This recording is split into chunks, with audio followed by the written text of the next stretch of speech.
Hey there, cats and kittens. Welcome to episode 3 of Crossover Attack. Boy, it's a busy one. The news just don't stop. I'm here with Hunter Davenport. There has been a gluttony. Yeah. Gluttony? Is that the word? Gluttony, yeah.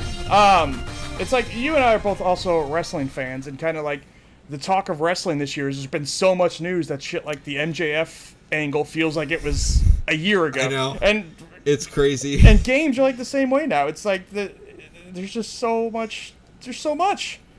The Activision lawsuit somehow keeps coming back up, first of all. Yeah. But also, like, the beginning of that feels like it was a year ago. I think it was close to a year ago, wasn't it? Yeah, it feels like. Like, I remember the Microsoft buying them. Yeah. Like, that feels like it was forever ago. Yeah. Jesus Christ. And it's still a long way from being over, it seems like. I mean, I feel like that's a done deal at this point, you know? But You know, I feel like in America, you're right, but I have no idea like how the EU regulations work and shit like that. So, I mean, that could be a total wild card to me. I have no knowledge of I'm that guessing, stuff. though, like a foreign company, I don't think it matters as much to, like, let's say, like, Japan or something. Yeah. Like, I've heard the EU might be the struggle. Now, I'm not too worried about Japan or anything. I think I've always heard the two that matter are America and the EU. yeah. But I don't know. Who knows? We'll have to probably. We'll find out, guys. Hopefully sooner than later, but it doesn't look like that's going to be the case. We'll be talking about that. Yeah, we do got some. Well, we got some news on that right now, or not right now, but in this episode, I should say. Later on. Yes. Foreboding. Yes. But let's not start there. Let's start with, well, you know what? Kinda we are, because I'm going to talk about Overwatch 2, which is an Activision Blizzard game. Yeah, it is. So the Overwatch 2 beta is up, and you can sign up to get into it, but the easiest way to get into it is just to pay $40. Now, there's a lot more that comes with that $40. It's not just beta access, because that would be a total screw job. You also get the first season pass for when the game launches, and enough currency to buy the next 2 season passes, or you could spend that shit on whatever you want. Plus, you also get the original Overwatch if you don't already have it, but I do. Anyway, but so a lot of what we talked about this on the first episode, and kind of it was just gauging on what I was seeing in other people's videos. But now that I've actually played it, a lot of that is confirmed for me. So I do like it. I like it a lot, actually, but I have concerns. At least concerns for my style. I think most people are gonna say, hey, this feels more like every other shooter, and that's a good thing. To me, it takes some adjustment. I'm not saying I don't like it, but it's a huge adjustment. It really does feel like a totally different game now. If people don't know, they took out one tank that's 5-on-5, and almost all the other tanks, a lot of them have had, like, it's no longer a game of hide behind your tank's shield, which is what Overwatch used to be, for better and worse. Later, more recently, I think it's become a meta of double shields. You have a Reinhardt and you have a not Sigma, and like you put up 2 shields and everyone hides behind that, and it does get kind of boring. So I understand why they wanted to change that, but now it's kind of become pretty chaotic. It is just kind of like 2 teams clashing against each other, and then it just becomes a sort of a normal, regular, everyday FPS for a minute. And it's not necessarily a bad thing, but it's definitely different from what Overwatch has been before. And as a low-skilled player, it's tough for me. Yeah. I still have a couple characters that I can do some damage with, but I'm not as good at it as I used to be. I'll say that. And not that I was ever like great, but now I feel pretty useless, honestly. Except for there's a couple characters, including the new one, Junker Queen. I do like her a lot. She's a tank, and if you are up in that ass, she heals herself by doing damage. So if you are up in the other team's ass doing constant damage, which her moveset is good for, she's always healing herself. I've heard that she's a little OP. She can be. She's certainly not in my hands, but in other people's hands. Yeah, she definitely can be. This is like a character I saw, and I was like, I feel like the appeal to Overwatch to me is the character designs, and this is one where I'm like, yep, I like this a lot. Yeah. There's a lot of pervy people being very happy about the Junker Queen. Oh right God, now. no. You cannot stop horny. I know. You can't. No, I even tried to get in on it and named my stream of it when I put the YouTube up. I named it "Step on Me, Junker Queen." So I'm not immune by any means. You gotta get those views any way you can. Yes. They've also reworked. Also, what's her face is in it? Sojourn. I didn't play much as her. She does seem. I kind of expected her to be more of a sniper, and she's not, which I'm happy about. So she does seem like somebody I would like. She's new, right? Yeah, she wasn't in Overwatch 1. Yeah, she's brand new. Her and Junker Queen are the only brand new characters, but there's then some others, like Orisa, who's has a completely different moveset. Interesting. Yeah, and I actually, old Orisa was one of my favorite characters. I do like the new Orisa. I'm not as good with her because she does have a big part of her moveset. She's got a javelin she can throw now, but your aim has to be great with it, and mine is not. So they got rid of her shield. They got rid of a lot of people's shields. Pretty much only Reinhardt has a shield left.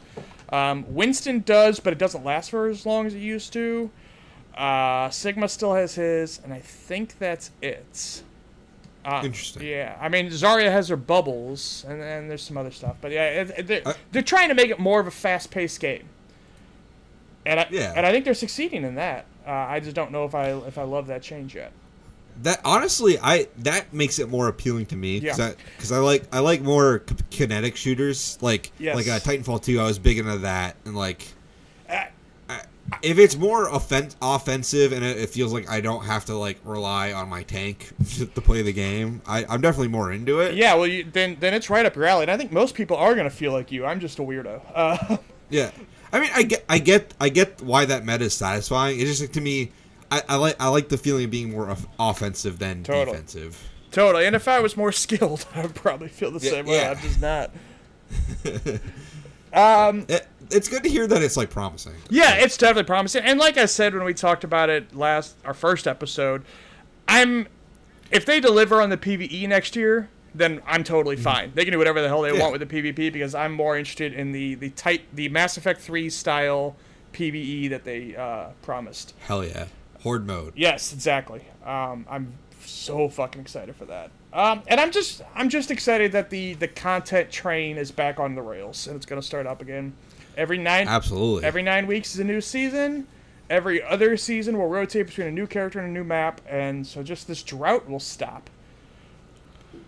So it'll be Overwatch all the time, baby. Yeah, and I really feel like the game is gonna. I know a lot of people like to just say, "Oh, that game's dead," and I think it's gonna make a big comeback as soon as the content starts again.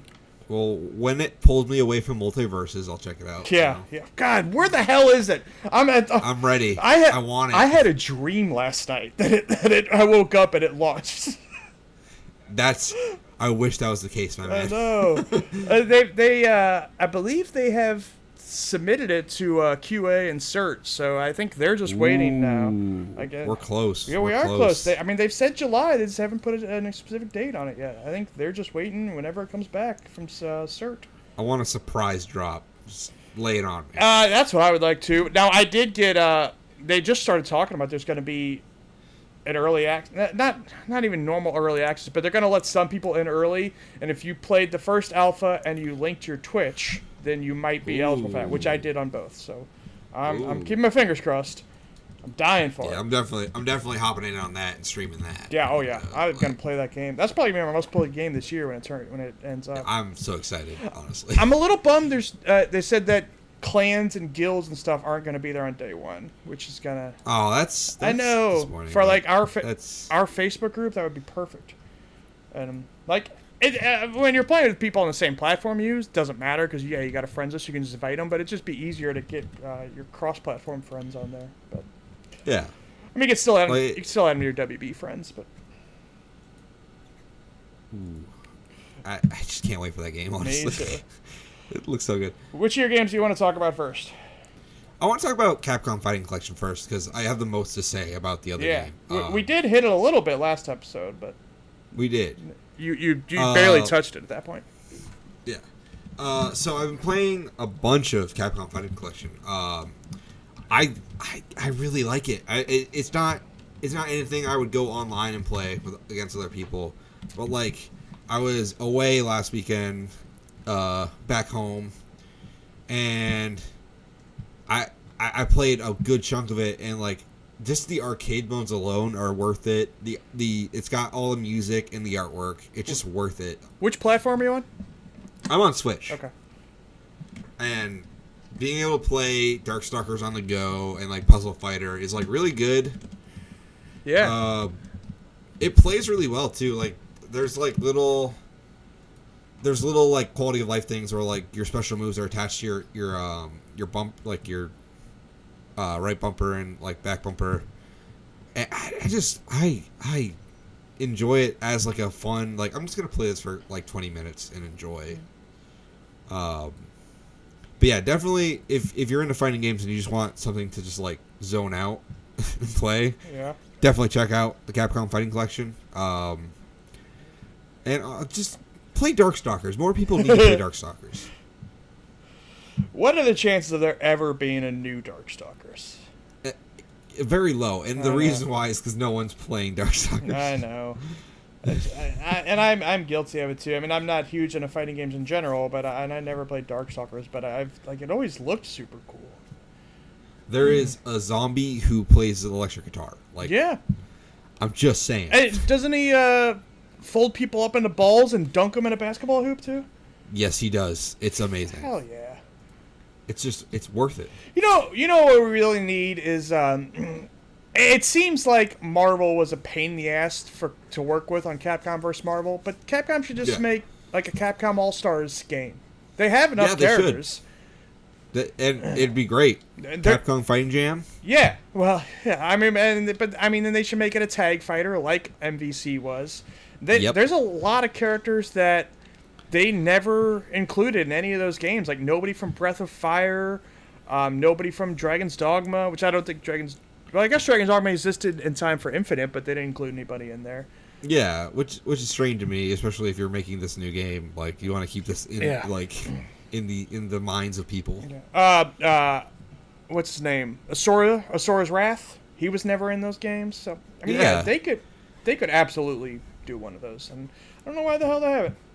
I mean, they could do Warner Brothers versus Capcom. That's true, actually. Yeah, I mean, actually, if they do want to team up with somebody, there's a lot of options out there. That Nickelodeon game flopped. Maybe they'd be interested in getting in. Yeah, the Ninja Turtles could fight Ryu. Oh shit, yeah. That'd be pretty dope. Now I really want to see that. Hey, I got my Steam Deck. Oh, really? Nice. Yeah. Don't know if you heard. With me talking about it nonstop. How is the Steam Deck? How would you, if you were like to give it like a numbered rating, let's say 1 being the worst thing you ever played and 10 being like a god tier console? Oh god, it's so here's the thing. Well, okay, I'll just say like 9. But here's the here's the biggest thing is I actually haven't played much on it yet. So I just got it 2 days ago, and I think you might be the same way as me. That when I get a new console, or in this case, I don't even know what to call it. It's a piece of hardware or whatever. Like, yeah, I just am happy to play around with the OS and get everything set up. And I've been like booting up lots of games, just to like run for like 2 minutes. Be like, oh, this works, and oh, this runs well, and shit. And like, I haven't really dived in on anything yet. That is always my favorite thing. Is like when I got the PS5, I spent like 20 minutes just going through menus. Yes, I was like, this is awesome. Yeah, and I did. Whenever I would get, I don't buy these games anymore, but whenever I would get a WWE game, I would spend 8 hours just going through everybody's moveset, setting their moves exactly the way they should be, and you would hear me say shit like, Dolph Ziggler's never done a German suplex before. What the fuck is this? And I would do all that and get it perfect and then never play the game. And, hell yeah. And now I'm kind of this way with the Steam Deck. So I'm not a PC gamer, I guess until now, if this counts. And I've never... I don't think I've ever really emulated anything in my life or just straight up... Can I say the P word? Pirated? The FBI is going to be your house tomorrow. And so I've been, like, just getting a bunch of games set up to do all that. And like I said, I'm just, like, booting them up to see how they look, and that's kind of it. But this thing makes it pretty easy. There's a program I think everyone's... If you're looking in the Steam Deck at all, you've probably heard of it by now, called MU Deck. That kind of... Yes. Yeah, it sets up like 12 or so different emulators for you and gives like... There's like an OS that kind of groups them all together for you and makes it super easy. Finding games hasn't been... Some systems have been harder than others, but most of them, especially the older they get, they're pretty easy to find. Yeah, so I've been pretty damn impressed with it. I'm still going to try to dual boot Windows on it, which I've not done yet, because I want to get Game Pass on there. I have streamed a few Game Pass games, and it works pretty damn well. Really well.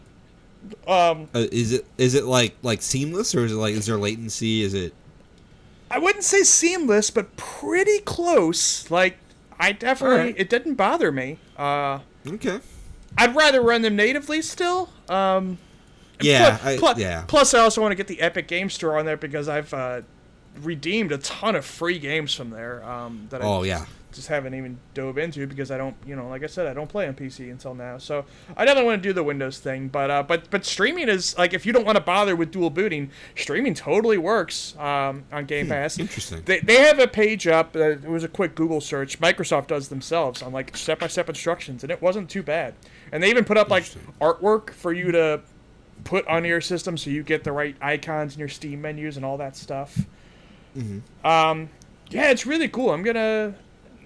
I'm still not like completely set up the way I want. Like I said, I want to dual boot Windows and stuff, but pretty soon I'm going to start diving into some games. I never did the last expansion to XCOM 2, so I might do that. Okay. And then a bunch of old games. I would like to play the Beautiful Joe games, and I got those set up on there, so I'd like to do that. Oh, they're so good, dude. You gotta play those. I know. I as a kid, I played the first one I rented it and played for like a couple hours, but I certainly didn't beat it. Such a good game. Yeah. Anyway, so I'm gonna be now. That might be like the thing I play the most coming up. You might be hearing me talking about Steam Deck a lot in the next couple months. Hell yeah, man. Yeah. Steam Deck and Multiverses, I'll be talking about those a lot. Yep, me too. Mostly Multiverses. And I did not get to play it yet. We were planning on playing it last night, but stuff came up. Have you seen Arcadegeddon? I've heard of this, and I think it passed me by. Like, well, it's been in early access for a while, but it just hit 1.0 and just came out on Xbox. And I have not got to play it yet, but that seems like something directly up my alley and seemed like a game I want to put a lot of time into. I've heard of this. I've yet to sit down and play it. So it's free on PS Plus right now. Oh, okay. Yeah, this month it's free on PS Plus, and it is a 1 to 4 player roguelike where the combat looks a lot like Ratchet and Clank. Or it's a third-person shooter. Wow. Third-person shooter with a lot of mobility and a lot of crazy-ass weapons. So I want to get into that. This looks cool as hell. Mm-hmm. I might have to check this out, honestly. Yeah. I bought it on Xbox. It does have crossplay, but right now, you can invite your friends through crossplay with their Epic accounts, but that's not working on Xbox yet, which is weird. Like, it's got the Fall Guys problem where servers are just down. Well, no, because that's apparently working on PC and PlayStation. It's just the Xbox version, which just came out. Strange. It's been on PC and PlayStation for a while through early access. It just came to Xbox, so that might be why. But I don't know. That's a weird thing. But they'll get that fixed eventually. And, rock and roll. Tell me about your Kojima game. So I've been playing Death Stranding for the third time. You playing the PC version, or...? I am playing on PS5. Okay. I'm playing Definitive Edition. Director's cuts. I really love this game. I can see how it can turn a lot of people off, because there's a lot of things you have to put up with, but like, in my mind, I really like the logistics of having to figure out how the fuck I'm gonna get up this mountain. Like, this is a Kojima-ass video game. This is definitely him unleashed. Yeah. For better and for worse. Like, I still think that, personally, for me, I think Metal Gear Solid is sort of like his kind of magnum opus in terms of storytelling so far, where it's the most. It's not. I wouldn't call it coherent because you do need to there is a lot you need to catch up on in order to enjoy it fully. And if you're really into it, it's worth it. But I could see you don't. I know you don't like Kojima games, and I do. I did love 5, Metal Gear 5. 5 is great because I think that's the most open to people. I did not love it for the story, but I loved playing it. That's fair. I mean, there is a moment though where Quiet gets a headshot at a jet plane, and it's the coolest thing I've ever seen in my life. But yeah, it's the most Kojima thing ever, and I can see how that turns people off. But I really enjoy the logistics of this game. I feel like it is trying to say something. I don't know if it necessarily gets the message it wants to get out. But I'm just having a good time, just enjoying goofy Kojima bullshit, honestly. Well, we're getting a lot. You can throw pee and poop at ghosts. That's all I'm saying. Good. We're getting a lot of goofy Kojima bullshit coming up. We got his Xbox game eventually, and it seems like he's also doing a horror game that might be through PlayStation, might not, and normal. Part of me wonders if that's going to be a cloud game. You might be right. My hunch is no. My hunch is that's the game Norman Reedus was talking about. It's not actually Death Stranding 2. Honestly, I could see him just be like, I'm going to put all the ideas I had in Silent Hills and just this is not Silent Hills. Right. I don't know. I don't know if it's going to be Death Stranding or not. Maybe you're right. Maybe Norman Reedus is just drunk or something. He just might not. He said we're doing another one. He might have just meant another game with Kojima. I could see a Death Stranding because Kojima, his thing is he wants to make films. I could see him doing a CG thing and be like, it's a Death Stranding movie we're making. Yeah. Yeah. So I don't know.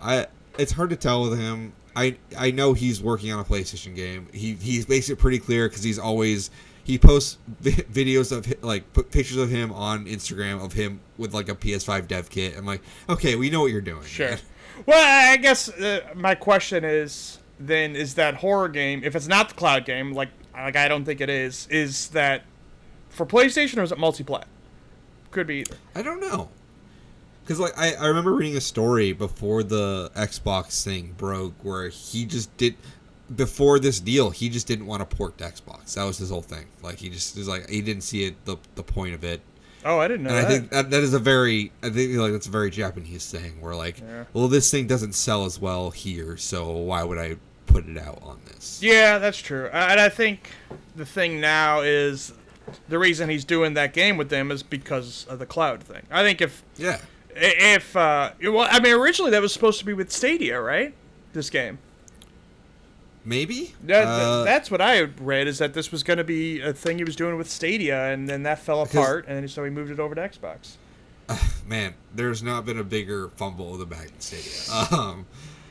If so. We're going to talk about a couple later, like the Amico and the Palladium. Oh, God. We'll see. I'm excited for whatever he just makes next. As a fanboy, I need more Kojima bullshit in my life. I just hope whatever it is plays more like MGS5 than. I would be okay with that. Yeah. With the Kojima style writing and MGS5 style gameplay, I'm always down. So I was forced against my will to play a game that I hate. And I know I'm in the minority on this. Everybody loves this series except for me. And that's Overcooked. I don't understand why you don't like this game. It plays like shit. You're always picking up the wrong thing and not setting it where you want to, and I hate it. It frustrates me so damn much how imprecise it is. From my own Overcooked experience, I feel like the chaos is part of it. It's stressful. I feel like it is stressful. Yes. I mean, you're right. It is part of it, but it just it's an awful feeling to me. From what surprises me is from what I understand of your tastes, Like, this seems like it's right up your alley, and you just don't like it. I know. Is interesting to me. I know, it should be up my alley. But and it just, I don't know. There's like, okay, there's a timer going down, obviously, and you're doing the best you can. But like, until that end screen, since there's no end point, right? Like, until that end screen, you don't know if you did well. So like, there was a time the other day when we were playing, and yeah, you can watch this on my YouTube. We ended up getting 3 stars on this level, but it felt to me we were fucking up the whole time, and so that's just a bad feeling for 3 minutes.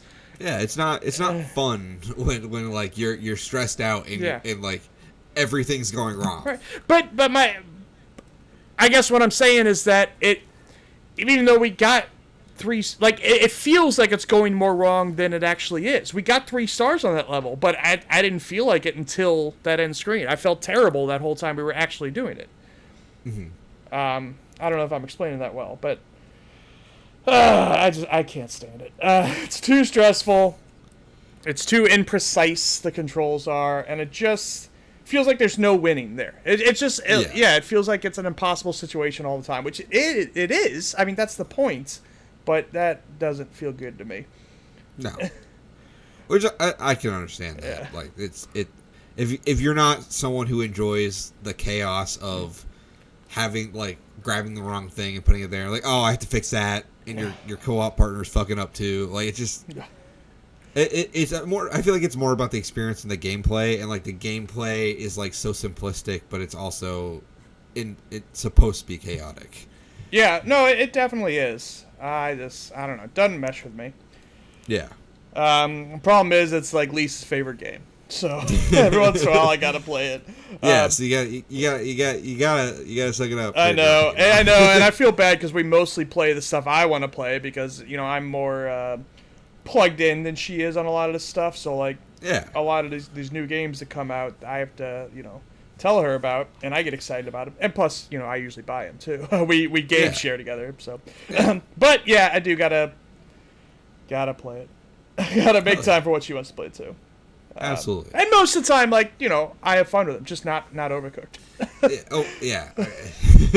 Not overcooked. I want to do I mean, there's a lot of games for, like, me and her have a list to do. Like, we still haven't done a co-op. We played individually of Stardew Valley because there was no co-op when we started it. We played it when it came to Switch. But now there is. And Amazon Game Pass, so we want to do a run of that. Plus Arcade-ageddon and Multiverses. There's a lot. Yeah, there's actually a lot of co-op games. Like, like Evil Dead came out, and that game, I played a little bit of that, and that game's awesome. Yeah. Like, I've heard amazing things about Children of Morta, but that... Really? Oh, yeah, amazing things. But that had only local co-op until recently, and they've added online to the Steam version. It's not on consoles yet, but it's coming. The problem is it's coming off Game Pass now, so... Oh, I know, I'll probably just go ahead and buy it for whenever that online co-op comes. I really like the look of Children of Morta. It reminds me of, like, Diablo 2, kind of. I've heard it compared to kind of a roguelike version of Diablo. It looks cool. Yeah, I need to do that. We have... It's raining news. It is. We took 2 weeks... We took a couple weeks off because of July 4th. Well, I mean, that's kind of a rough plan, is to record every 2 weeks anyway. Yeah. I can't do this every weekend because then I'll never get any games played. I'll be honest, me neither. Yeah. So. I have to, like, I don't play a whole lot of games during the weekdays. I just don't get to. And so, like, on the weekend we're not recording is when I usually play stuff, and then we talk about it next weekend. Yeah.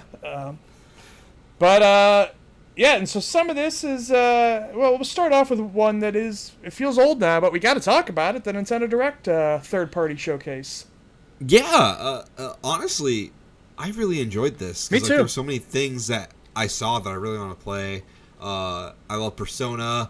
The one that kind of blew me away is Mega Man Battle Network Collection. That is something I never thought I'd see. Yeah. So the Persona games that Xbox announced are also coming to Switch, as well as Steam and PS5. Persona 4 Golden was already on Steam, but yeah. It's not on PS5 or Switch. Neither is P3 Portable, which is weird because it was on PS3 as like a PlayStation Classic. Yeah. Like, these are all good games. You should definitely check them out if you like JRPGs. I do feel like Xbox announcing, like, all right, so people wanted, especially Persona 5 on Switch for years. It has been ravenous. And I feel like that announcement wasn't as big as you might think it would be because Xbox did it first. It feels like they kind of took the wind out of sales. And the fact that it's on Game Pass there. Like, if Xbox just said it's coming and you got to pay for it, then I don't think it wouldn't be as big a deal, honestly. No, then more people would be excited for Switch. That's not to say, like, it's not going to sell well on Switch. It's going to do huge. It's going to do gangbusters. Yeah, like, but it just doesn't feel like the talk is as there as much as it would have been if Xbox didn't say it first. Let me put it this way. I'm buying all 3 of these on Switch. Wow. Like, yeah. Now, these might actually be the perfect games to stream on Xbox game streaming because they're not, fast-paced action games. No, I played Persona 4 Golden on Vita. Like, that was just, like, straight up. And I had 200 hours in it. And, like, that, like, more people getting to play that game, I feel like, is a good thing all around. I feel like Persona 3 is a game also that, like, it just needs more people to play these games. I feel like if you like JRPGs, these are the games to play. Like, these are definitely up your alley. How will Persona 3 look by today's standards? I think it'll look pretty well, honestly. It's not as stylish as 5 or 4, but I feel like graphics-wise, it holds up. Oh, good. And you mentioned the Mega Man Battle Network collection. That's very exciting. I never played any of these games, but they always... I loved the look of them. There is an indie game on Game Pass right now, and it's on everything, called... Oh, shit, I lost the name. It's not Path of Exile. That's a different thing. One Step from Eden? Is that yes. It? I believe that's it. Yes. Yeah, and that is very much a Mega Man Battle Network style game, except I believe that one's not turn-based. Like, it has that same combat system, it's just real-time. The thing... This is, like, my hot take when it comes to Mega Man. Okay. And I think I'll get canceled for this. Is, like... I might agree with you. I kind of prefer the weird spin-offs like Battle Network and like the JRPGs more than I like the platformers. I'm not into Mega Man either. What was the JRPGs though? There's like a couple for PlayStation 1. Is that Legends? Yeah. Oh, I didn't. See, Mega Man Legends is like one of my favorite games of all time. It's like... I didn't know that was JRPG. It kind of is, kind of isn't. Okay. Command Mission and like Star Force. Oh, okay. Yeah. I have a Mega Man Star Force, what do you call it? Spirit in Smash Brothers leveled all the way up. So there you go. Ooh. Yeah, because I'm a big fan of Command Mission. Like when it came out on GameCube, and that's a game I played a lot. I really love it. Should I put it on my Steam Deck? Yeah. Even if you don't like it, I feel like it's worth seeing. Right. It's so interesting. I'll check it out. Mario plus Rabbids was there too. Sparks of Hope. Yeah. Whoa, what is that? I really like that first game, but I don't know how I feel about the new combat system. Okay, so yes, I agree with you actually. I really love the first game. I actually got, I think, right up to the second to last boss. I think it was Bowser Jr. and got stuck. So eventually I do want to finish it up and do the DLC. But yeah, the new combat system does have me a little bit worried because it is, instead of, moving around on a grid like XCOM, you now kind of have a radius around each character, a circle around them where you can free move.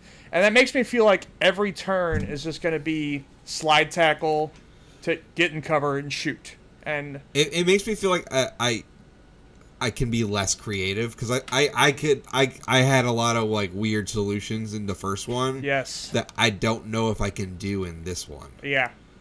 Yeah, I agree that I have concerns, but I did love the first one so much that I'm like I agree. I'm going to play this. Mm-hmm. Like it's not out of the question for me because I do love that first game. Yeah. I'm just concerned that they're trying to reinvent the wheel when it kind of worked already.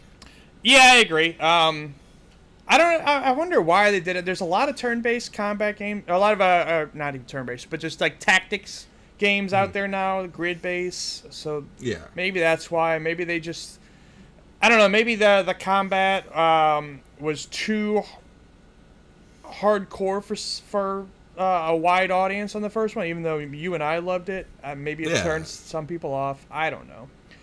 Like I watched my nephew play the first one, and he didn't have a problem with figuring it out.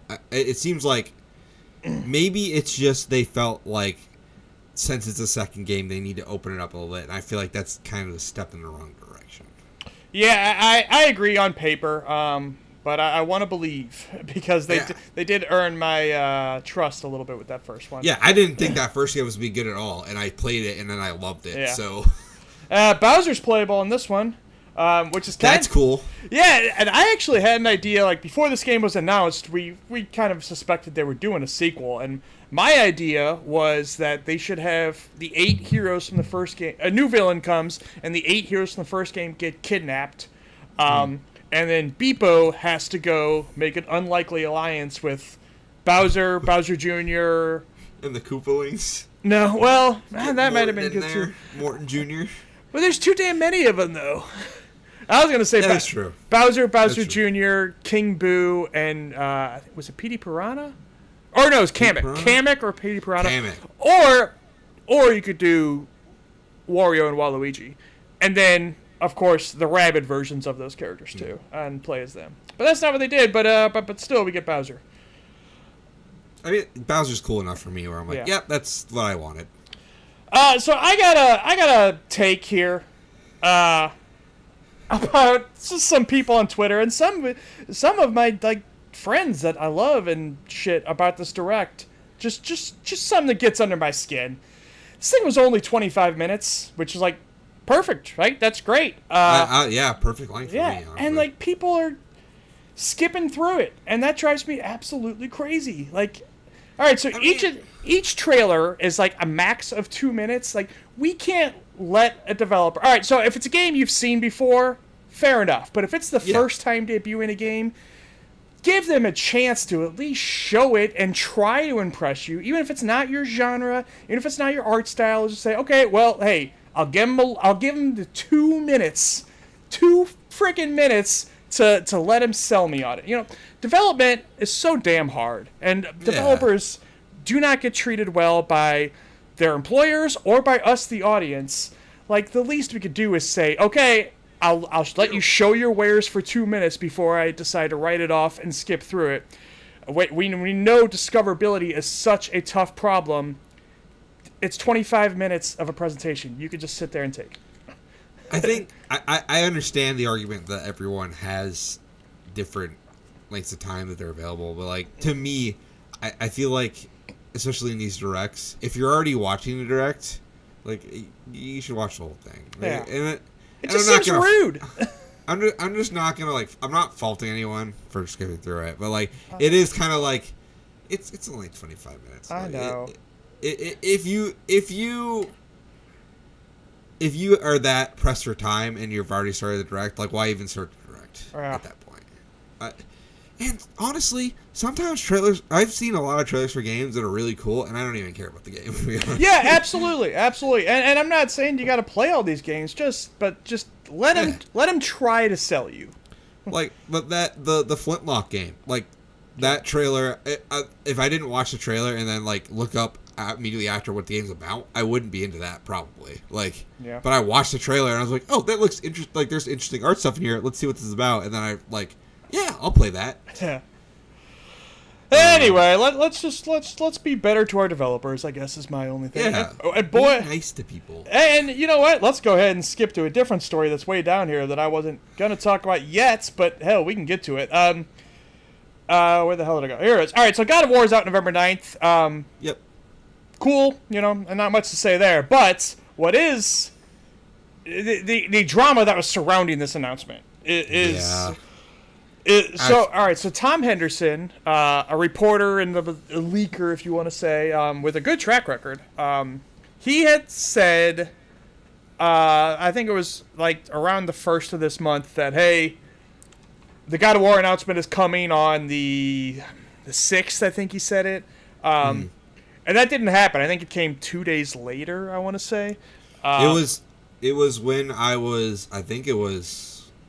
Yeah, it was the day I came home from back home. So, yeah, it was around that time. So in that time period, between when Tom Anderson said it was going to happen and when it did happen, people lost their shit. Mm-hmm. And they lost it. Weirdly enough, I didn't see too much of it toward Tom Anderson, which is what you would expect. People just be like, oh, you're wrong, you motherfucker. Yeah. It's more toward the developers of God of War. Like, you owe me the announcement of to tell me when the date is. And since you didn't, I'm going to send you a picture of my dick. And that happened.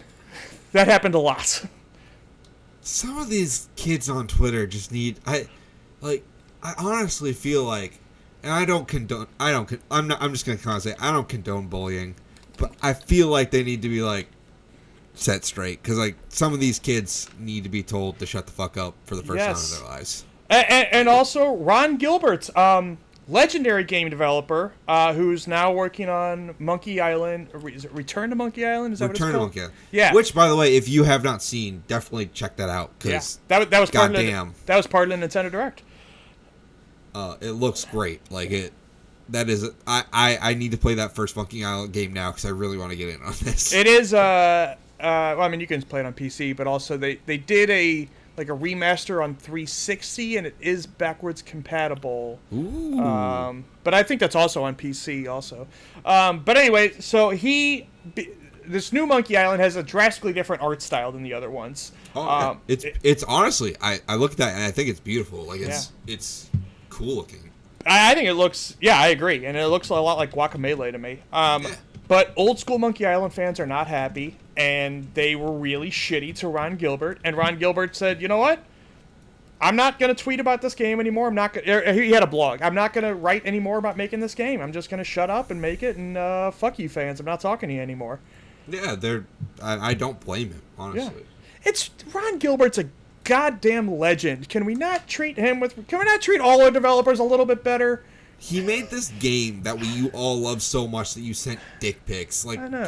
Get over your fucking selves. Jesus Christ. What do you think that's going to do? What? You hide behind your screens because you know no one's going to say shit to you. But, like, if you pull that shit in real life, you're going to get checked. Yeah. Like, there's nothing you're going to do that's going to make the game come out quicker, also. No. Yeah. And you don't want it to come out quicker either. That would make a worse game. Yeah, exactly. Like it's so stupid that we have to like people have to say that, you know? Like it's just dumb, and I can't believe it happens. I don't know how we fix this situation, but goddamn, gamer discourse has become the worst. So we had somebody on our first episode. Somebody was in the YouTube comments being a shithead too, and we got like 30 people listening. Why do you gotta go out of the way to be an asshole to somebody who's just getting started? Like, people who do that, I don't read your comments. I don't care. Yeah, no, I blocked the guy too, but yeah, like honestly, if you're gonna come out and be shitty, I'm just not going to engage with you, and you're just going to be shitty for no reason. Like, it's so easy to not listen to our show if you don't like it. It's so easy. I mean, you should listen, but, you know. Yeah. If you don't like it, then there's something wrong with you. But, anyway. Yeah, exactly. God, there's so much news here. You know what? Here's a quick one. Forspoken got delayed to January. There you go. You know, it was going to get eaten alive. It had to happen. Whatever. Not really my genre anyway, but I don't think it looked particularly great. Well, I don't know. There are parts of it that look really cool, like the spell effects look super cool, but the world looks really empty. And I know, I guess, hey, Breath of the Wild had an empty world, and that game's fucking incredible, but I don't know, man. I'm just not feeling it right now. That's a game I'm waiting for the reviews on. As much as I love Square Enix and how much that game reminds me of FF15, I'm like, there's just so much to play where I'm looking at this and like, I gotta put this on a shelf. Yeah. Well, with God of War coming out so soon. Yeah. They put it on a shelf for you. Yeah, exactly. Where else do you want to go? Let's talk about this EA thing, because that's my other kind of hot take here. So EA put out this tweet. And so there was this trend on Twitter for a couple days there of like, oh, they're a 10, but, etc. I don't know. They don't this put new meme. They put their ketchup in the refrigerator or whatever. I just made that up on the spot. I like that. And so EA put out a tweet, said they're a 10, but they only like playing single player games. And fucking the gamer discourse lost their goddamn minds. And I like, okay, I think it was a weird tweet to send out, but who cares? Like, is this really that big of a problem? Like, it's just a... Why are we so sensitive about this? I feel like if you are this sensitive about it, you should... Well, first of all, you shouldn't be. But, like, at the same time, just ignore it. It's a tweet. Yeah. You know what I mean? And also, EA is now, for the first time in a while, actually making some single-player games, like Dead Space, like, Dragon Age, Mass Effect. We were in a great time for single-player games. Yeah. And I don't understand why it's such a big deal. Like, and apparently their developers are pissed too. I don't understand. You're making they're finally starting to make some of the games people want, Skate and Dead Space and etc. Mm-hmm. And here's my hot take that I was talking about. They were right. Like, okay, it was a joke tweet, but it's also right. You know, the wording of this is they only like playing single-player games. Well, I'm going to say this. If you say, I will never touch Minecraft, Smash Brothers, Street Fighter, Final Fantasy XIV, Destiny... Yeah, there's... If you say, I will never play a single one of those, I will only ever stick to my single-player games forever... then you are kind of a fucking weirdo. I'm sorry. Yeah, that is strange. Like, yes, me, as much as I like my RPGs and my long ass Kojima bullshit games, I do like I played a lot of Overwatch 1. Yeah. Mario Kart. Mario Kart. You telling me you fucking can't play a Mario Kart game? Yeah, like Mario Party. This game that like was my childhood with my friends. Like it multiplayer is a thing. I GoldenEye, that was my shit. I know. And there's just there's so many different forms of multiplayer, you know, from Mario Kart all the way to fucking Arma or EVE Online or whatever. Yeah, like, and like I just don't buy this fake outrage. Like, it just EA is an easy publisher to get angry at. And I feel like they've been turning a corner recently, even though I'm still furious at them for killing Anthem 2.0, but that's my beef with them. To me, EA has become the lesser evil in the wake of Activision. You know what I mean? Yeah. Yes. Like, they're not, like, out of all the companies, I hear the least about them these days. Yeah, kind of. So. Yeah, you're right. I guess they're you know, I guess, like, as far as third-party publishers go, I'd put Capcom above them. Not many others. I mean, like, as far as big ones go. Yeah. Yeah, and you said you like Square Enix. I'm not a huge fan. Yeah, and you know what? You're probably right for it, what they're up to these days. Yeah. But you know. Well, I am now glad that I guess this actually doesn't. It's not a good statement for them, but I'm glad that they decided to part ways with Crystal Dynamics and Eidos in a way that is going to keep them. They didn't just shut them down. They're going to still be able to make games, just not for Square. Yeah. It's a dumb thing to get upset about. Yes. And that's half the news we talk about is dumb things to get upset about. Yeah. Speaking of dumb things, Intellivision Amico has abandoned their trademark. Good. Honestly, good. So, what the hell's going to happen here? Is the console going to come out and flop, or is it just never coming out? I don't think it's coming out. I don't think so either. I think the best move for them to do is just to become like, cause they do have worked on some games and it sounds like they might actually be doing this to just kind of be an indie publisher and put the games that they've started working on, finish them, and put them on the other consoles and PC. Almost like a Devolver or a Annapurna type of thing. Mm-hmm. I think that's their path forward, if there is a path forward at all. Yeah, I honestly think no one alive cares about the television. I think that's just what needs to be accepted. Like, I thought it was a cool idea that I would have been interested in if it was 150 or less, but it's not. Yeah. At this point, when I hear we're making a new console, I'm like, okay. Mm-hmm. Because no company actually, I feel, my personal feelings are, no company actually wants to compete with Sony or Microsoft. They just want to make their money and get out. That's just what it feels like to me. Yeah, I think you're right. I am kind of surprised Apple never did it, and I think now at this point it'd be... It's too late, I feel like. Yeah. I wouldn't hate a competitor, honestly, because I feel like that more competition is always a good thing. It's just someone actually needs to be serious about it. Yeah. You know? Boy, at this point, like, now with the Steam Deck, I now have Xbox, PlayStation, Switch, and a Steam Deck. I'm personally good. Like, I don't necessarily need another box. I mean, I'll buy it. I always buy the box. I have to. Like, it's compulsive at this point. You know? Dude, I bought a Switch OLED for no reason. Exactly. I had a normal Switch and a Switch Lite, and now I got an OLED.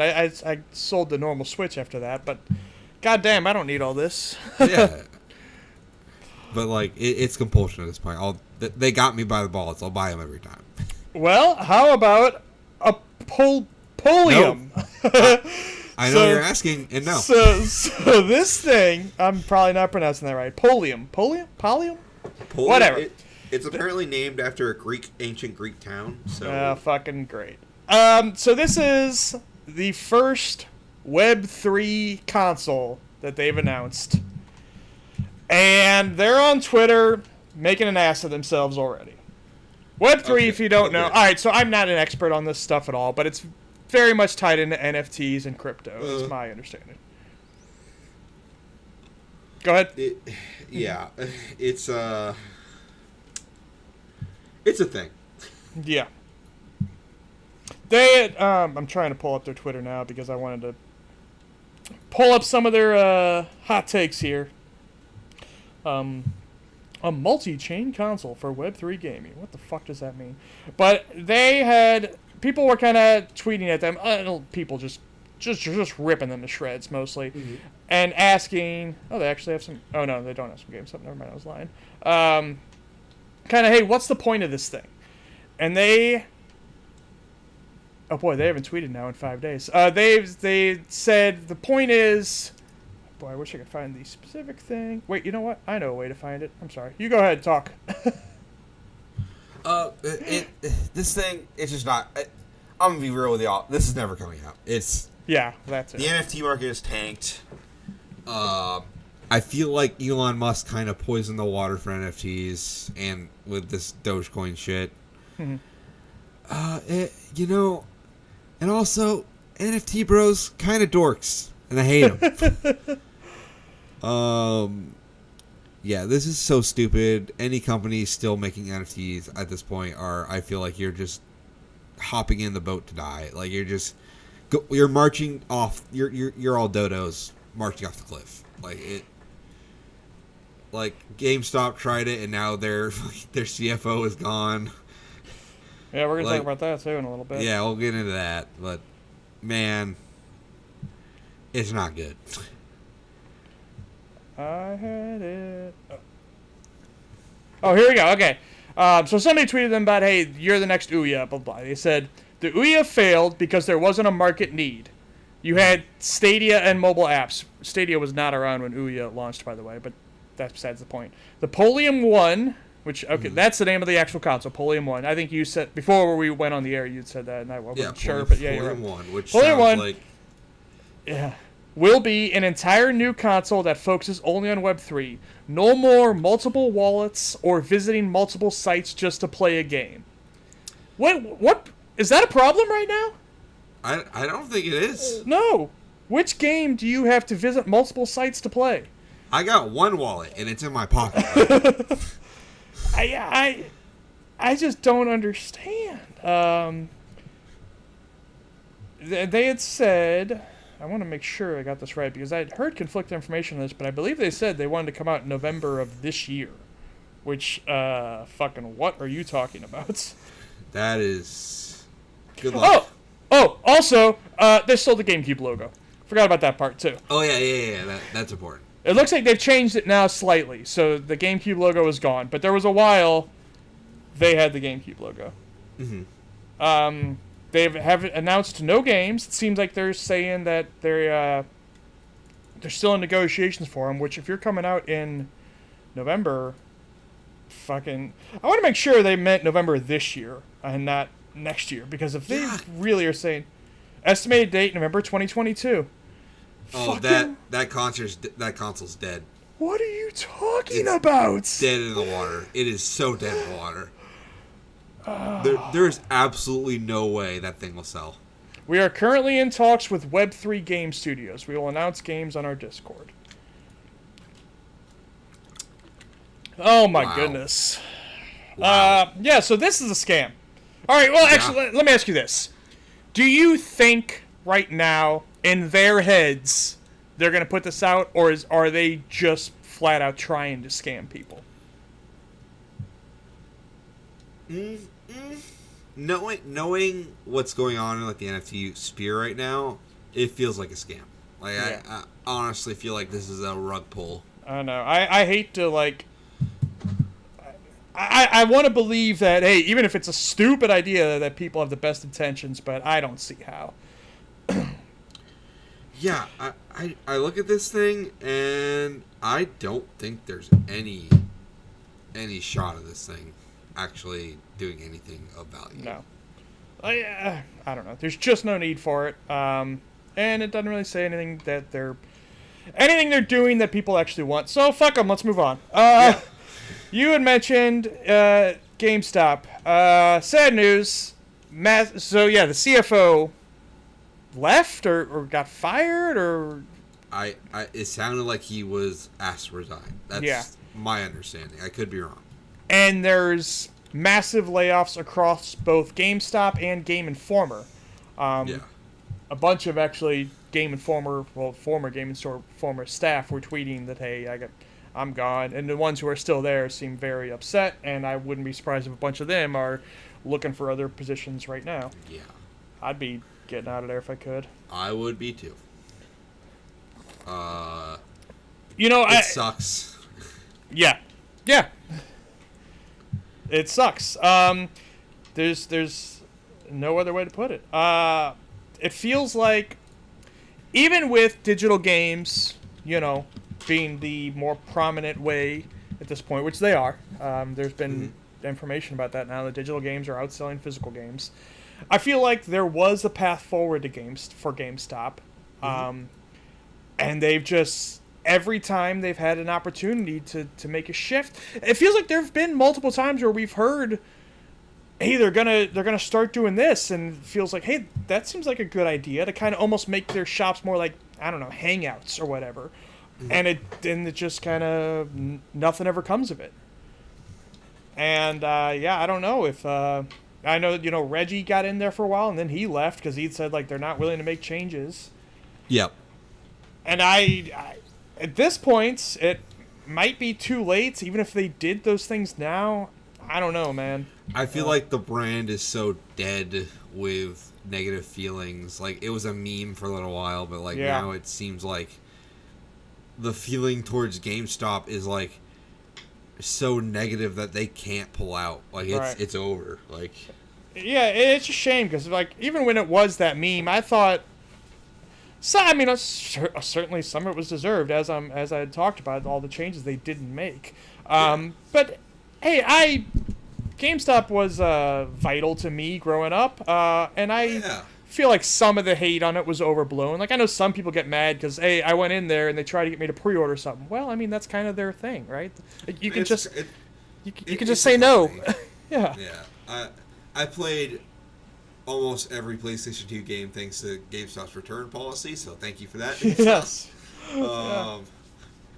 Just growing up, like GameStop was the shit. That's where you'd go. Like, that was like it wasn't a hangout spot, but like it was somewhere I went constantly. Yeah. So it was like right down the road from me. I was like, oh, I'll go to GameStop and like see if I can get a game.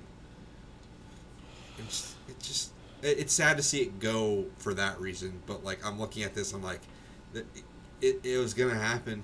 Like, how much longer do they got? I'd say another year. And that's me being generous. I think it'll be a little longer than that. Like the last time I went to a GameStop was the launch of Arceus Legends, and they wouldn't sell me the game. So why? Because I didn't pre-order it. Oh, that's what weird. I was told, and they were like, "No, you didn't pre-order it. You can't buy it." I was like, "Okay." That's fucking weird. So I left. I still have the GameStop Pro membership thing because you get $5 every month, and you can use that. You can just go into the store and say, "Hey, I would like $5 in Xbox Live credit or Switch credit or PSN credit," and they just give it to you. So it ends up, you net out ahead that way. So so I still pop in there every month just to do that, and then I always, and this is their plan, I guess. I always end up buying a Funko or two. Oh yeah. Let's get into some better news. Let's see what's good news on here. How about Halo? So Halo 2 had famously one of the greatest E3 demos of all time. I remember watching this, like, they were not live streamed at the time, so when it was over, you would read about it on GameStop or IGN or wherever, and then eventually, a couple hours later, somebody got the video up, and then you had to download it, which took a couple hours at that time, and it was in a tiny-ass window, like the size of what am I looking for? Post stamp. Yeah. But I didn't care. I did it, and I watched it 100 times, and it was unbelievable. Yeah, it was awesome. Yeah. They're now putting out... And that demo was... It didn't end up in the full game exactly that way. A lot of it changed between when it actually ended up in the game. But now they're putting out that demo on the Master Chief Collection, I think only for PC, not on console yet. I believe they said they're looking at a way to do that. But now you'll actually be able to play it for the first time. That's great, right? That's pretty cool. Honestly, like more companies should be willing to do this, honestly. Yeah, that's just like a piece of history. That Master Chief Collection has become very damn impressive. I mean, obviously, well, maybe not obviously because it launched so terrible, but it does a great job of recreating the games, but then they've added more. Like, it's not just like, oh, here's Halo 3 the way you remember it. It's like, here's a bunch more that we've added to Halo 3 that was not there originally. Like, now they've added Flood Fight, which is firefight mode with the Flood, which has never been in there before. And now this thing... now, I do think this will be... E3 demos are made, especially at that time, even so today now, they're not made to be a challenge or engaging. They're supposed to be, easy because they don't want their developer to be, dying on stage. That wouldn't be a good show-off piece, right? No. So this demo, don't expect it to be, I don't know, very, I guess, fun to play. I just think it's more of a historical timepiece. I think it's awesome. Don't expect it to be a substantial amount of Halo content. Yeah. No, but if you grew up watching this thing, it's just going to be a cool experience. Yeah. Viva Pinata and Blastcore got their trademarks renewed, which isn't really news because these trademarks get renewed all the time, and a lot of times doesn't mean a damn thing. And in this case, it probably doesn't mean a damn thing. But I wanted to mention it because Viva Pinata is the greatest damn game to ever exist. Viva Pinata was pretty damn cool. And it badly needs to come back. Today, like, it was ahead of its time. It was so good, honestly. Like, and the cartoon was fun. I never watched the cartoon. It's been on my YouTube playlist forever, and I never got around to watching it. It's actually pretty fun. I enjoy that. I actually just put the DS games. A lot of people forget that there was a Viva Pinata DS game. Oh, that's right. I just put that on my Steam Deck, so at some point I'm gonna play it. Yeah, and that's a game that, boy, like in the age of Stardew Valley and Animal Crossing, that could do so much better today. It's cool as hell. So anyway, I hope that does mean something, but it probably doesn't, and I will be sad about that. I'd like a new Blast Corps game if you're gonna make. I never played Blast Corps. It honestly probably doesn't hold up, but I enjoy that game's weird kind of concept where you just destroy things. Because the whole concept of the game is you destroy things and make way because you're transporting a nuclear bomb. That is straight up the story of Blast Corps.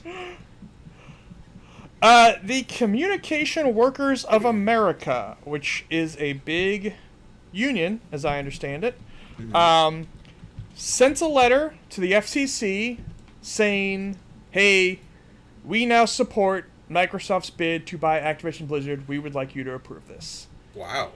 Yeah. And that's a big step. And I believe part of the reason they did this is Microsoft made a deal with them to say, hey, if the Activision Blizzard staff want to unionize, we'll let them. We will not stand in the way. And it seems like that's something that after Activision Blizzard is under Microsoft, it seems like they're going to unionize.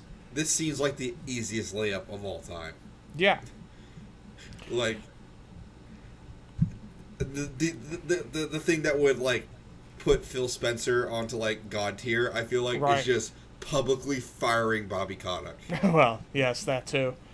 But I wonder how the dominoes will fall here. Like, okay, if Activision Blizzard goes under Microsoft and unionizes, then are Bethesda Studios say, well, we want to do that too? And does Rare and 343 and the Coalition say, we want to unionize too? And does this end with all of Xbox Game Studios unionizing? I think it has to. I think honestly, if they say no to others, it just fucks them in the end. Just let them do it. Mm-hmm. Yeah, then that's crazy because Microsoft, the overall corporation, has not been very pro-union. Honestly, I think about it and what do you lose potentially with a union other than control over your workforce? Yeah, I feel like the potential money is the same. It's not. I think it does cost them a bit. I do think they end up having to pay union workers more, but also you're Microsoft. You're going to be fine. Yeah, they make shit zillion dollars. Yeah. It just makes sense to me. Yeah, and boy, I wonder then. All right, if Xbox Game Studios unionize, then are a bunch of Sony developers going to move over to Xbox? So then Sony says, well, we got to let our studios unionize, and everybody else has to do it too. This could, I'm jumping 10 steps ahead, but if the dominoes fall a certain way, this could change the whole damn industry if this particular set of circumstances happens. I think it's necessary, really. Oh yeah. Honestly. Oh yeah, it'd be a great thing. Yeah, because boy, it's a fucked situation now. Although, I guess right now we're in a weird place right now, in many different ways. But it's just right now where during the pandemic there became so much a demand for developers because Microsoft and Sony and Embracer and Tencent all ramped up their acquisitions, but then also a bunch of private equity started investing in games. And basically there's just more demand to make games than there are developers to make them. Yes. Which is why you see so much talent moving around in the industry right now. We're about to talk about one with BioWare in a minute. Yeah. And because, you can make a lot of money right now if you're a developer. If you're a good one, anyway. Because you're in demand everywhere. If you're halfway decent, your voicemail's got 10 different studios looking to steal you away right now. That's right. And there is a shortage of devs right now, so its demand's even higher. Absolutely. And every studio has their next 2 or 3 projects lined up. So even if they're independent, there's equity trying to get them to make a game. That's why, like, there's a lot of games, and we, like, even going back to the Viva Pinata thing, and this has been talked about with Killer Instinct as well. Like, we want to make one, we just don't. There's nobody to make it right now. Yeah, exactly. It's crazy. It's a weird problem to have, honestly. Yeah, and I think it's a good thing. I think ultimately, the bubble's gonna burst at some point. Yep. But for right now, developers are able to make able to cash out if they play their cards right. Absolutely.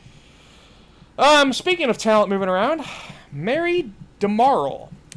She's worked at Eidos Montreal for 14 years. She is a writer.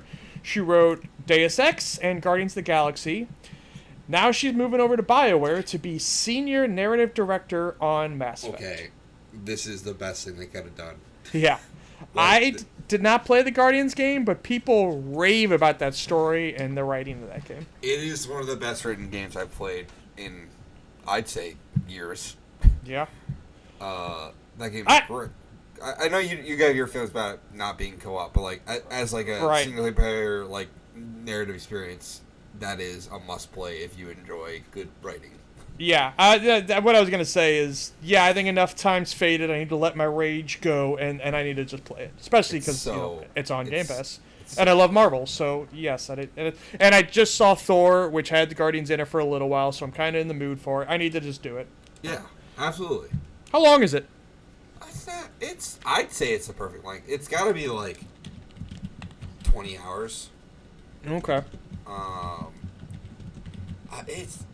Man, that game is so good.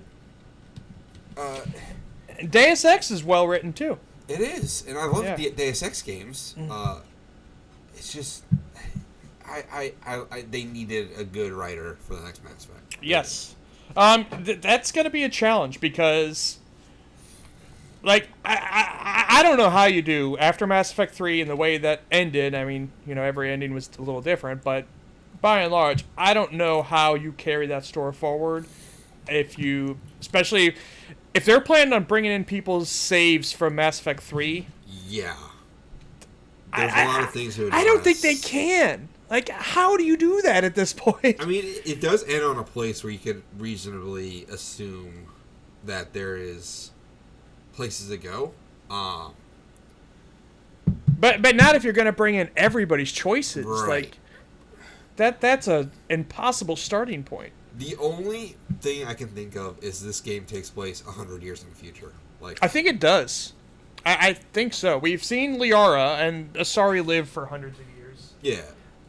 It's got to be like a long enough time where civilization has rebuilt itself, essentially. Yeah. Is Shepard going to be back? That'd be weird. I know, but I think they're going to do it. Like, there was one of the endings in Mass Effect 3, spoiler, I guess. Yeah. If you did, like, there's this exact set of circumstances, does have Shepard alive. Yeah. And that the trailer they did show for this Mass Effect did have her finding a piece of the N7 armor, like, in the rubble. I don't know, man. I don't want him to do it. What I hope is that there's thousands of evil Shepard clones, because that's what I want. And you have to fight them. That's what I want. Yeah. And I believe that trailer also did show a bit of Andromeda. That, like, they're going to try to tie them together a little bit. Good luck. Yeah, I know. That's how I feel about this whole project. Like, Mass Effect's my favorite fucking thing in the world. I want this to be incredible, but boy, I don't know. Like, all right, but Mary DeMarle is a person that I feel good about her being on it. Yeah, they're doing the right things. Who's not doing the right thing is Ubisoft. In many different ways, but they're closing a bunch of servers for their old games, including, and this list is fucking weird. As far as, like, some of these, it means you can't play the multiplayer anymore. Some more, it means you can't even download the DLC anymore. Some of them means, like, strange. you can't link your accounts even though they're not multiplayer games. I don't understand. But some of the more notable ones here are a bunch of the old Assassin's Creeds on PC, Far Cry 3, Splinter Cell Blacklist, and a bunch more. And like a bunch of those Assassin's Creed ones are ones that you can't even download the DLC anymore. Yeah. And this doesn't take effect till I think September. Let me double check that, but September 1st. I need to place some of, especially Splinter Cell Blacklist. But what drives me crazy is that Ubisoft is making, and well, I mean they have a subscription service specifically designed to capitalize on their legacy games, their old games.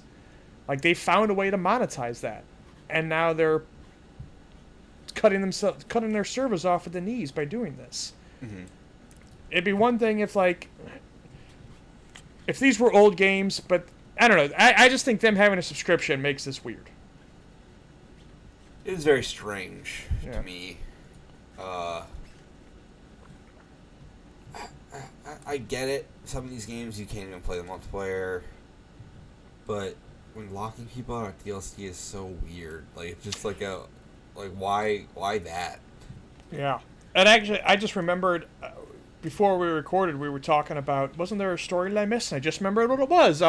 EA announced they're doing the same thing with the two Army of Two games. They're pulling their servers. Well, that's not a major loss in my opinion. I never played them. I actually would like for me and Lisa to give them a run through before they do, which I think that only happens in like a month. So. See, that era of games is my shit. I really love that era, but like some of like Army 2, I could feel like for me personally, I'm just. It seems real dumb, and that's why I want to play it. It's real stupid. Ghost Recon Future Soldiers on this list, and they say to play the campaign solo, you have to set your console in offline mode. What the fuck is that?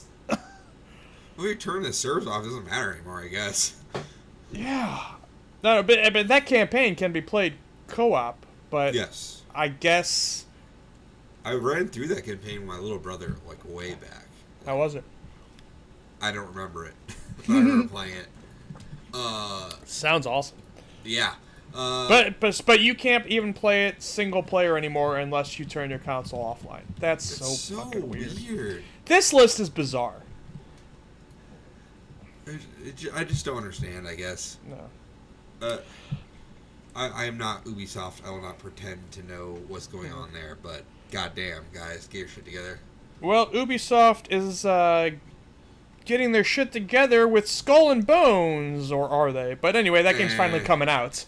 It's coming out November 8th. Oh, the day before God of War? Yeah. I put this... They had like a half an hour long stream about it. I put it on, but I really wasn't paying much attention, so I could have some of these details wrong. But I didn't even watch it. I really... It looked like they've really transitioned this game to be a Sea of Thieves clone. Okay, I guess. Yeah. But you can play it all solo, they're saying. The only good thing about... I shouldn't say the only good thing, but one thing over Sea of Thieves that does have is you can turn PvP off, it seems. If you just want to do it without being messed with, you can do that. This is not that. What? What's This that? is not that, is what you're saying? What do you mean? You can't turn off the... No, you can't turn it off in Sea of Thieves. You are. Oh, yeah, you're right, yes. Yes, you can always be fucked with. And this, you can turn it off. So if you just want to kind of do... It's not even like... I was going to say the campaign, but it's not even like a campaign, really. But there is just kind of missions out there in the world. It just doesn't seem like there's a cohesive story around them. But whatever. If you want to do the PvE stuff without letting other players fuck with you at all, you can do that. Other than that, I don't see anything that stands out about this game. What upsets me about this game is... I like pirate stuff. I really want more pirate stuff in games. And I look at this, and I'm like, this is not what I asked for. Yeah. Like, Sea of Thieves is, like, awesome. I really love that game. It's so much fun to play with friends. It's just a good time. You and I should jump in that, because I've not played nearly enough. It is so good. Lisa and I have played it a little bit. She's played it a ton. I've played it a little bit. It's so I need to do more. We should definitely get on that. I haven't done any of the Pirates of the Caribbean stuff yet. Ooh, you gotta do it. Yep. I know. But man, I don't want this. When it comes down to it, I'm good. And it's not free to play, which really surprised me. That's the other thing, is like, this should be free to play. Yes. And it's not. So why should I care? Yep, you shouldn't. But something you should care about, and actually, if we were organizing this in importance, I probably should have talked about this a lot earlier, but I forgot about it. E3 is coming back, they said a while ago, and I didn't really believe them, but now I kind of do, because it's going to be organized by ReedPop, who, if you don't know, they kind of run PAX. Which actually is something, I think a lot of people have asked for the ESA to make this move for a long time, because PAX has run well. It is. And so, like, ESA clearly can't run E3 well. Even before the pandemic, that shit was starting I to... mean, they did dox all their Yeah. media people, so... Sure did. And there was that leaked presentation that... The first year that it got canceled because of the pandemic, there was that leaked presentation that they were planning on making it all about celebrities and influencers and all this shit. Why? Yeah, I know. So, now they pretty much seemed like it's handed over to this company that seems like they know what they're doing. And Jeff Keighley is also going to have Summer Games Fest, have an in-person live event. So now we got a fight here. Which, a month ago I would have said, well, Keighley's going to steamroll E3, but now PAX... Now I wonder, honestly. I don't think it'll be... I'm thinking... honestly, I wonder if it's going to be the same thing. I wonder if it's just going to be a convention for games now. Oh, yeah, I think that's definitely what it's going to be. And, like, there'll be no announcements. They'll just have games there. I would hope there's still... So I hope what they do is have press days and public days. Yes. And then you can have, like, essentially have old school E3 for, like, 2 days, and then say, all right, then the next 2 days after that is when we're going to let the public in. And then they can pull some of the games that they aren't necessarily in a state to just let, any John, Dick, and Harry play. They pull those off the floor. The slam dunk is we announce a game. Oh, yeah, and here's a demo. But you can't do that for every game, realistically, but you can have a good chunk of games. Like, yeah, we have like a little slice of this game that you can play right here at E3. Absolutely. That'd be fantastic. So, yeah, now this actually makes next year's summer interesting to see who's going to shake. Like, is Keighley and the ESA, is one of them going to say, if you go to the other person's show, you can't come to mine? Like, are they going to have to make choices? ESA will say that. I don't think Keighley will, honestly. Yeah, I agree. But, I mean, then it ends up being the same place. And then, all right, which show does Microsoft go to? Which show does Sony go to? Do they still, do a bunch of companies just say, we're not doing either, we're just going to keep doing our own digital show like we've been doing? Sony will say that. And I kind of feel like it's kind of biting him in the ass at this point. I don't know. I just know my boy Kojima will be at some.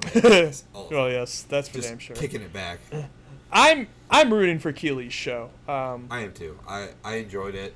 I know people were like, "Oh, well, there was no announcements." Like there wasn't announcements. It's just like your expectations are too high.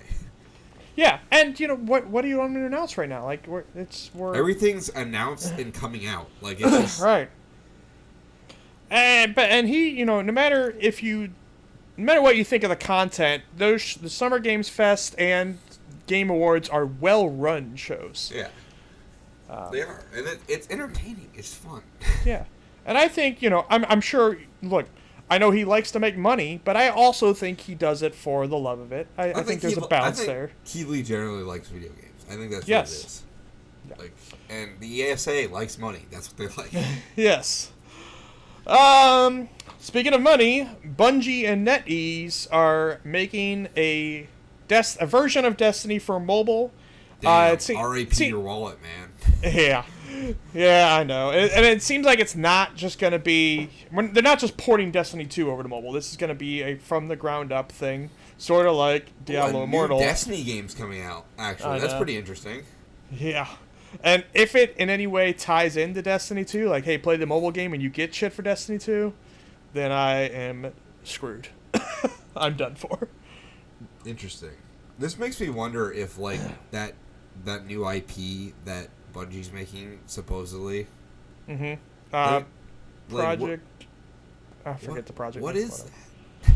Like, there have been a lot of job listings and stuff for it. It does seem like a live service game. Like that's what they do now. That's what their studio is. And it seems more based on melee combat and fantasy. oh, so it's Godfall.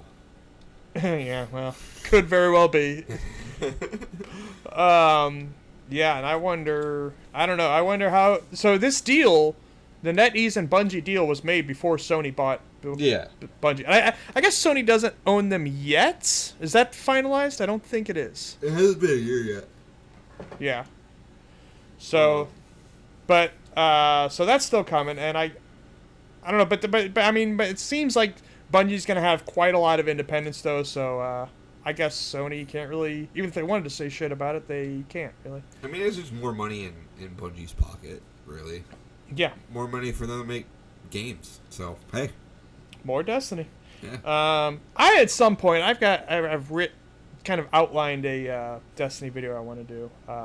Talk about what I would like to see because I'm a huge fan. But talking about some changes I'd like to see made that would make me an even huger fan and would piss off a lot of other people. Spoiler: in my world here, I'm gonna cut PvP out of the game completely.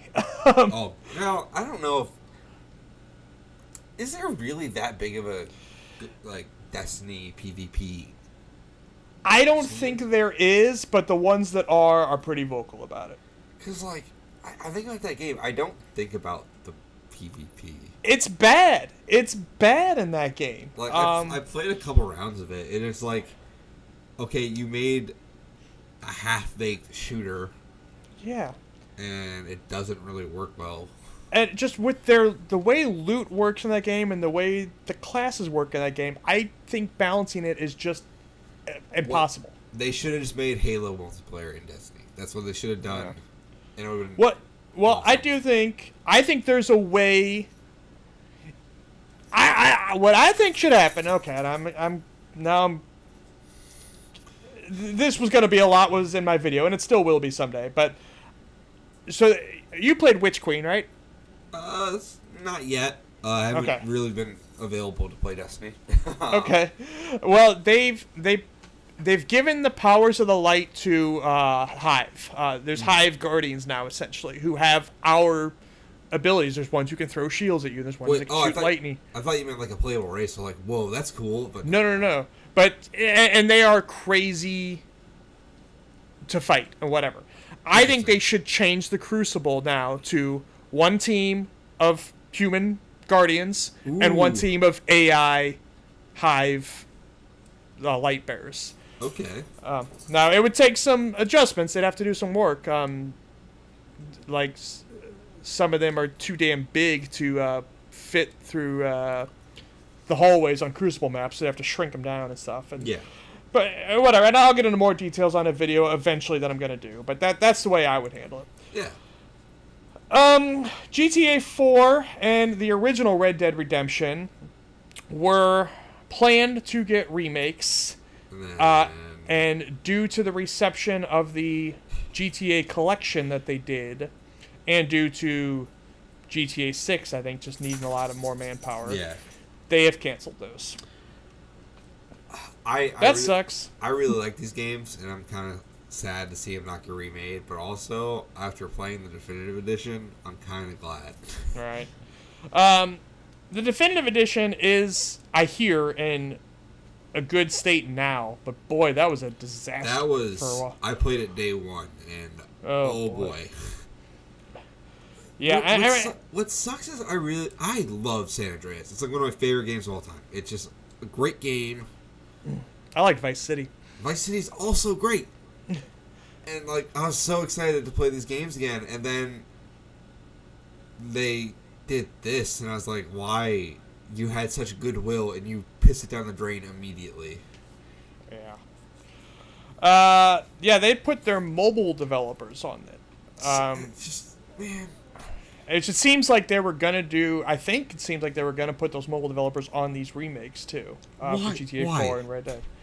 I guess they just, the regular Rockstar's just too busy with GTA 6, I guess. I don't have no problem with mobile games. But why would you ever hire them to remake a game? Well, I think they bought that studio now because the GTA's on mobile were a success, I think. Sure. And so then they bought up that studio and like, well, they got to do something. But yeah, that didn't work. But like I said, I think it is okay now. But boy, it didn't work for a while. Yeah, I mean, like if they, since it's in a good state now, like. I think the lesson would be, okay, let them remake GTA 4 and Red Dead. Just give them enough damn time. Yeah. Would be what I would say, which they clearly didn't do before. I just your Take-Two. This is one of the biggest companies in the world. They have one of the biggest online games of all time. Like, yeah. And I like you didn't have the money to hire somebody. Like really, like you didn't have the money. Well, I mean, we talked about the labor shortage now. True. I don't know. It just, to me, I'm glad these aren't actually coming out. It's a cancellation I welcome. I worry though now that mobile studio that they bought. It's gonna work on GTA 6. No, I worry they're gonna cut them loose. Oh, like if they got yeah, that I don't want that to happen. That is not something I want to happen. If they got nothing to do now, or they make mobile games. What else is there? They can make like a Red Dead Redemption mobile game. Oh, you mean make a new one? Yeah. Not like because like what they had done previously was port the old GTA's to mobile. Like San Andreas can be played on mobile. They don't own the rights to Revolver, do they? I think they do. Because I know that was a joint thing with Capcom. Right. It is backwards compatible now on Xbox. It'd be interesting for them to port that to mobile. I think that'd be cool. Well, let's stay on this train for a minute here. They have also announced that Red Dead Online is not getting any more major content updates. There was none to begin with. Well, yeah. That's what I hear. I've never played it, but yeah, it doesn't seem like that community was happy, and I bet they're even less happy now. I played a little bit of Red Dead Online, and it's really cool that it exists, but they fucked up everything about it. Well, and that's also focused on GTA 6, which seems to be full steam ahead now. I still have a sneaking suspicion that GTA 6 might end up being online only, which people won't be happy with. And I'm not going to play it if that's the case, honestly, because I don't like Red Dead Online that much. You mean GTA Online? Yeah. That's what I've been when GTA Online first launched, like on 360. I did play quite a bit of it, and it had I enjoyed it, but it had the worst fucking load times of all time at that point. Now that, I got a Series X, I should give it another go. I know they've added, like, an actual campaign to it that you play with your friends, and heists and stuff. I never did any of the heists. I think also, this might be controversial, I think the GTA Online community is the worst shit ever. Oh, no. They are awful people. There's some awful people in those servers. I'm like, I don't want to play with you guys. Oh, well. That doesn't get me too excited. Yeah. Pokemon Puzzle League can get you excited, though. That's sure. coming to this month. It might even actually already be out. I need to double check. Pokemon Puzzle League is a great game that more people should play. I just added it to my Steam Deck when they announced this. Yes. They are adding it to the Switch Expansion Pass, which is the higher tier Switch thing. So I'll be emulating this game because I don't have Expansion Pass and I don't plan on it. I plan on it less since getting the Steam Deck. Yeah. Honestly, actually, this is something I was going to ask you since you're more of a GTA guy than me. This has nothing to do with Pokemon Puzzle League now, but it does have to do with emulating games. GTA Chinatown Wars. Yes. Is the DS version or the PSP version the way to go? On PSP version, in my opinion. Okay. That's the one I played, and honestly, I feel like you'd get more out of that than the DS version. I think you're right. At least from what I read. No shade on DS. I love DS, but that version came first. Yes, but I think the PSP version is just the better version. Well, I will load that up probably tonight. We're winding down here on stories. We got 1, 2, 3 left. Mm-hmm. Patents and job listings suggest that Sony is trying to get PS3 games to work natively on PS5 rather than the cloud. Thank God. Because Yeah. I'm a person who enjoys obscure PS3 games. I just like it's just an interesting thing to me. I like doing it. And I can't play them because the streaming service on PS5 sucks. Yeah. This was something Jeff Grubb had talked about a couple months ago, that he had heard they were in the beginnings of this, but now, like I said, there's been more job listings, there's been more patents. It seems like it's something they're going to try to do. The PS3, what's it called? I want to say Seed, but it's not Seed. The BIOS or whatever? Yeah, there was a specific thing that, damn it, it's driving me crazy now, that they called their engine. Well, whatever. It was a Frankenstein fucking monster that seems very hard to. Even like emulators have had a hard time. I think it's getting there now as far as emulation goes. The cell processor. That's what I was thinking of. The cell processor. I don't think it's impossible for them to crack this. I think I don't think so either. It's a matter of how much money and time you throw at it. Really. Yes, exactly. It just takes them making it a priority, which seems like they might be finally doing now. I'm gonna be honest, they need to. Yeah, because that is a big selling. Like for people like me, who the PS3 is not a great console, but there are some gems on that system that you can only stream. And I'm like, I don't want to stream this. I want to play this. I did not end up playing my PS3 very much because I hated that controller goddamn much. I agree with you. That 6-axis controller sucks. Yeah, and I'm still prefer the Xbox controller, but boy, the Dual Sense is such a step up from what they've done before. Yeah, and I don't even love the fucking resistance trigger bullshit, but just the form feel of it. It feels a lot better controller, heftier and better. Yeah. So yeah, this I would say maybe early next year or so we might hear something about this. Maybe. Sure. I'm just guessing, but hey, that'd be fantastic. Especially, boy, if they can do, I know that like they've been given their flowers for this, but Xbox deserves their flowers on not just making backwards compatibility happen, but also enhancing those games. Exactly. And I really hope Sony can do that. We talked about Red Dead. Red Dead Redemption looks incredible on a Series X. It does.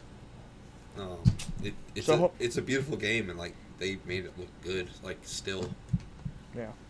So I really hope Sony goes the extra mile, not just to make the games playable, but also really enhancing them. Well, speaking of the Xbox backwards compatibility, there's going to be no more 360 games offered as free games with gold starting in October. Okay. I mean, they've been giving them out now for, God, feels like 10 years, and I've grabbed, I think all of them, honestly. To be fair, if they kept going, it would be the entire library. Yeah. So, this is fine, I guess. Plus, I mean, honestly, games with gold at this point, Honestly, like, the fact that you can just buy them on Xbox Store is fine for me. Like, as long as they're not going away, I don't care. Like, no, they're not going away. They're just not. You just got to pay for them now. Yeah, I'm like, whatever. There's some of them that really fucking suck, where you can't buy them digitally. You have to get the disc. Like, the one that is. There's some of them that like when I saw that announced, I just went out and bought the disc. Batman Arkham Origins is one of those. Driver San Francisco is one of those. Mortal Kombat 9, which it doesn't have a number, it's just called Mortal Kombat. That's one of them. But the one that really sticks in my craw is 50 Cent Blood on the Sand. It's backwards compatible, but you got to get a disc, and that disc is like $100 now on eBay. That's bullshit. I hate that. I am dying to play that game. They're gonna keep 50 Cent Blood on the Sand for me? No. Yeah. Well, I mean, you can play. You just got to get the disc. I will not stand for this. I know, it's really tough to find now. Final news story. Mm-hmm. Mr. Hideo Kojima did not assassinate the former Prime Minister of Japan. He did not. You'll be pleased to know. He did not do it. He was busy watching Paddington 2 with his employees. Yes. This, I guess the guy who did assassinate the former Prime Minister of Japan kind of has a resemblance to him. And then a joke started on 4chan that Kojima did it. And it's somehow a Greek news channel believed it. Or, I don't even know if they said his name, but they showed his picture as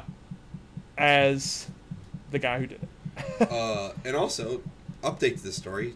Earlier today, Kojima Studios said they were going to consider legal action. Oh, no shit? Yeah. Not good. I didn't see that. Yeah, not good. No. Wow. That's crazy. It's funny, like, people point out, because Metal Gear Solid 2 is about the dangers of misinformation. And, yeah. Such as, like, misinforming your players that you're going to play as Solid Snake in this game, Yeah. and then turns out... Yeah. So, yeah, that sucks. Well, not for them. They deserved it sued, but, like, it sucks that this even happened. Oh, yeah. Because, like, Kojima, say what you want about his writing, he doesn't deserve to be wrongfully accused of murdering a former prime minister of Japan. No, I would say he does not. Like, I don't know. I saved the story for the end because I almost thought this would be, wasn't this a funny thing that happened? But shit, if they're going to sue, maybe it's not so funny. I mean, it's pretty funny. Yeah. But, like... It's even funnier that, honestly, that they said something. Because, like, Kojima is, like, a politically minded creator, but, like, I don't think he'd go as far as to murder Shinzo Abe. Like, No, I would imagine not. That's all the news. it is. That's a whole lot. There's a lot to talk about. Actually, I meant to remind people, some of our friends, our mutual friends, like, hey, to give us some questions, and I forgot to do it. But I'm Well, gonna next week. Well, 2 weeks. 2 weeks. Next episode. Next episode. Coming at you. Yeah, we are, and I'm not going to say who because, hey, things could fall apart, but we're planning on having a guest. That'll be fun if that happens. yeah, it'll be great. I'm quickly pulling up the video for our last episode just to make sure nobody left a question in the comments. I don't think they did, but... Nope. None. If you do have a question, though, yeah, leave it in the comments of this YouTube video. Which, we're now on, Spotify, Apple, all the stuff. Video on YouTube and Spotify. Everywhere else is all audio. Give us 5 stars somewhere. That'd be helpful. Give us questions. Give us money. Give us stuff. Yeah. Well, What are you going to play this week? I'm going to play more Death Stranding. Play more Death Stranding. I'm kind of just waiting for Saints Row to come out at this point. Oh, yeah. Is that September? I believe it's next. I thought it was August. Oh, you might be right. I'm excited for that game, so I'm just waiting. Gonna finish Death Stranding. Have you made your Saints Row character yet? I have not. They put that out, a tool where you can do that. Ooh, okay. I did that. They did that for 4, didn't they? I don't know. I wasn't into Saints Row, and I'm still not really into it. But I'm gonna give this one a go. August 23rd. You're right. Ooh. Yeah, there's a free tool now on PlayStation, Xbox, PC. You can make your character. I did it, and I made a video of it. I'll have to check that out and make a character. Ended up not being a very exciting video, but yeah, it's a cool tool they put out. Yeah. Hopefully, by the time we record next, Multiverses will be out. Hopefully. I will talk probably more about Steam Deck. Hopefully I'll get to play some Arcade-ageddon. And, yeah. And then probably a million other news stories will happen between now and then. That's true. Fucking, Apple will buy EA. Look forward to that. Oh, I don't want to think about that. Well, this was fun. Do all the things we mentioned before. And do we have a sign-off? I don't think we do. Keep on cross-attacking. Enjoy your gaming. No, that's somebody else's sign-off. No. I fucked up. Consider yourselves influenced. Yes, that's right.